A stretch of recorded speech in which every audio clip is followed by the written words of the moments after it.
Hi, it's Reverend Galileo.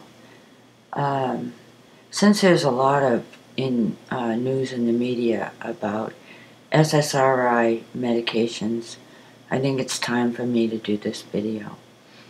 I first want to make a disclaimer that I am not funded or endorsed by Scientology in any way. Everything that I say and have to say about these dangerous SSRI medications is based upon my own experience. I first went on Prozac in 1980.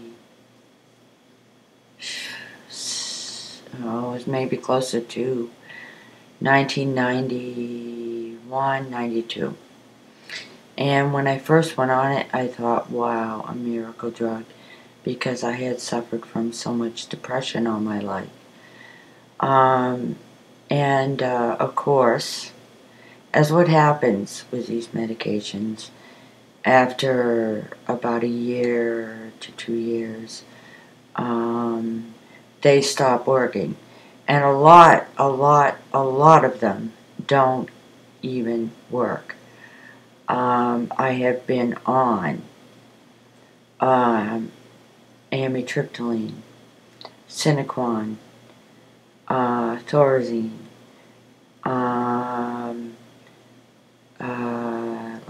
Prozac, Lexapro, Paxil, Zoloft, Prozac, Buspar, Effexor, which is the one I'm coming off of now, Risperdal, Lithium, Depakote,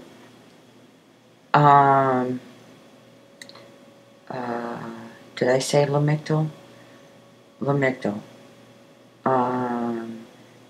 Ritalin, Ativan, Valium, Seroquel, and I know there's a few more that I've missed. I've been on so many I've lost track. Now, what gets me is, you know, it's such a fraudulent science. There is no science. And you go to these doctors and they don't know what they're doing. They're using you as a guinea pig. So I would complain, this medication is not working. I'm still depressed. This medication is not working. Oh, this medication is causing this. And then agitation. And then memory problems. And then ADD, agitation. And, you know, I remember talking to a psychiatric nurse one time, and I was talking to her about, what's the deal with these medications? I mean, is it the medication, or is it symptoms of a mental disorder? There's a few that it will give you an honest answer. And one time this one nurse said, well, anything can cause anything. And so here we are messing around with things that are experimental when way back in ancient, they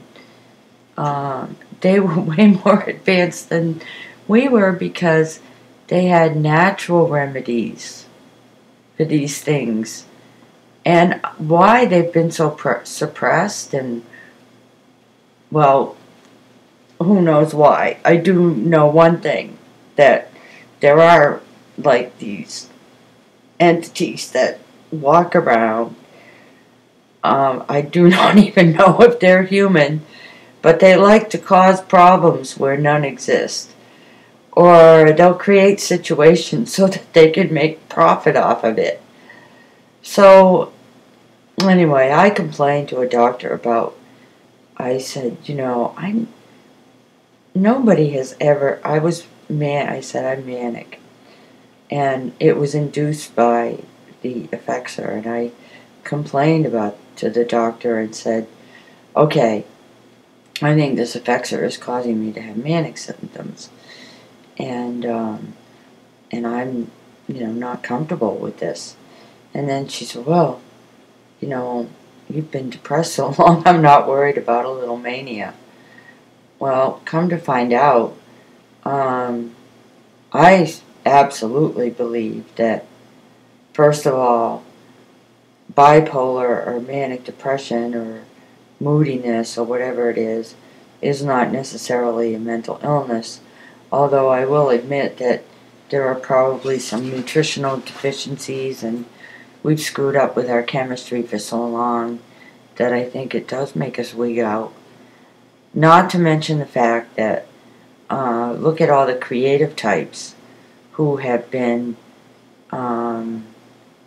did they call them mentally ill when they had these so-called creative bursts of energy?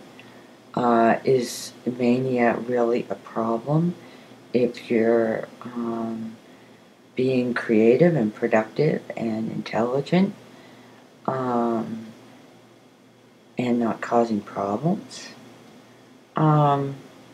So my experience is I now realize after being on all of these medications and knowing that they don't work, when I was on these medications, I was in the hospital because I was so, I've been, there's been this depression all my life.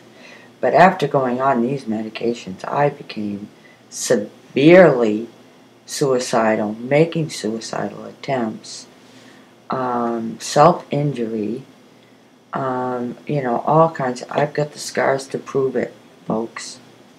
I used to cut. Okay. I was in the hospital all the time. You get abused in these psychiatric hospitals. They don't listen to a thing that you say. They are useless ways to take your rights away from you for a few days and then spit you back out. I was in a psych hospital one time, and I decided to protest my rights being taken away. So I picketed in front of the nurses' station, and the patients were with me, and I got kicked out.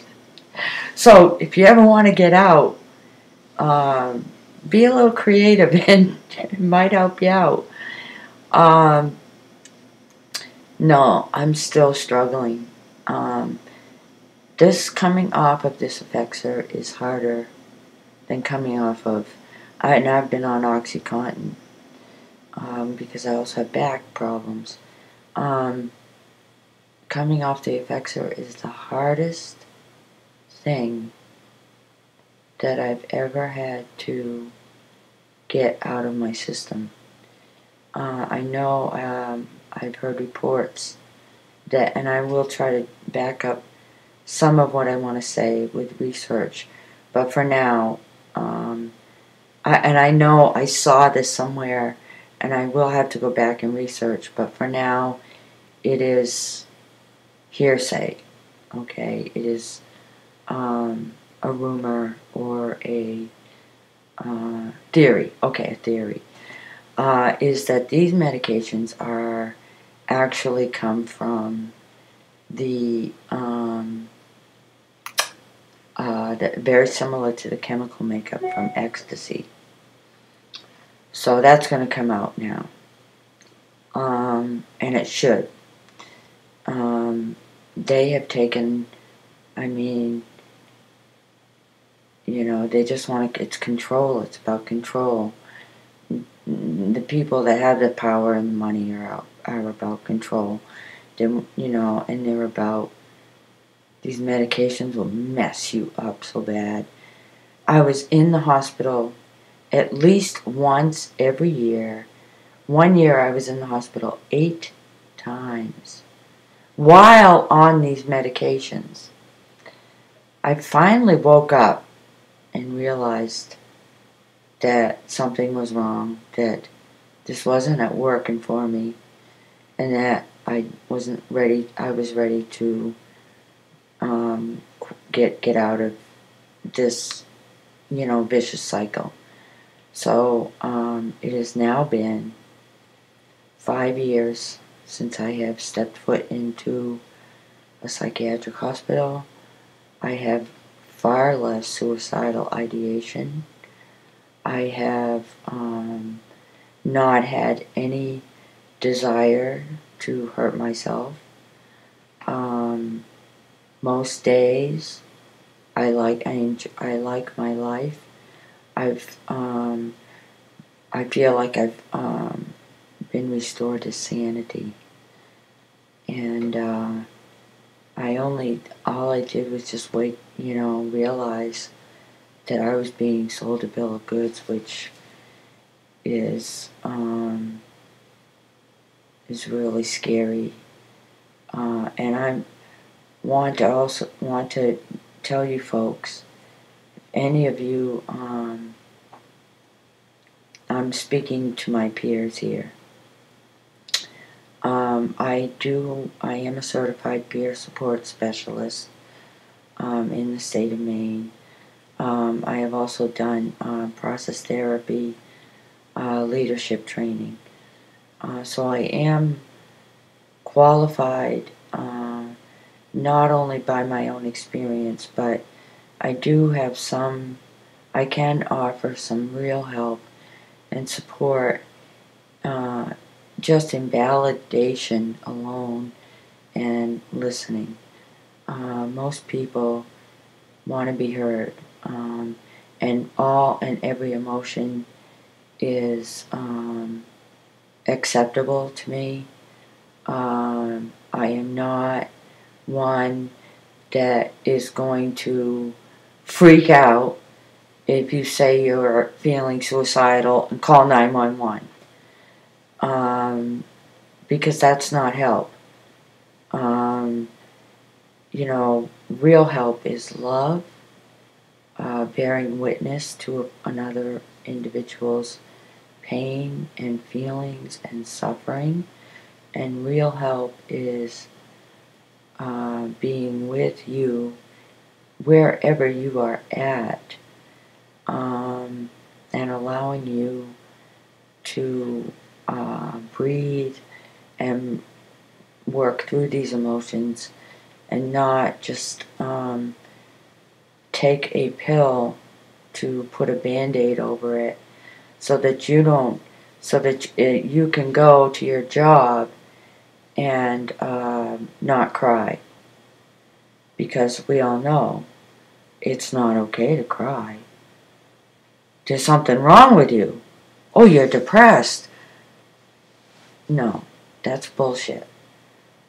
I have had so many days that I have had to go into the bathroom, cry my eyes out, try to clean up. And some days you cannot control it. So you just go with it till you're done with it, and that's why you can't work if you're an emotional person, because that's just not okay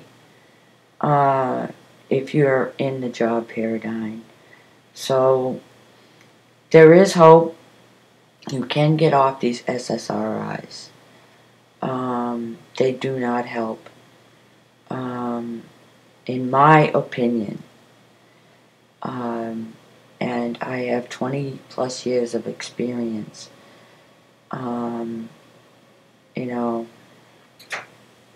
It takes a while. I wish it hadn't taken me that long, but I'm off them now, and I can get on with my life. Peace and love. Thank you for listening. And I am an available person. I want to post this on some mental health forums as well. Thank you again. Out.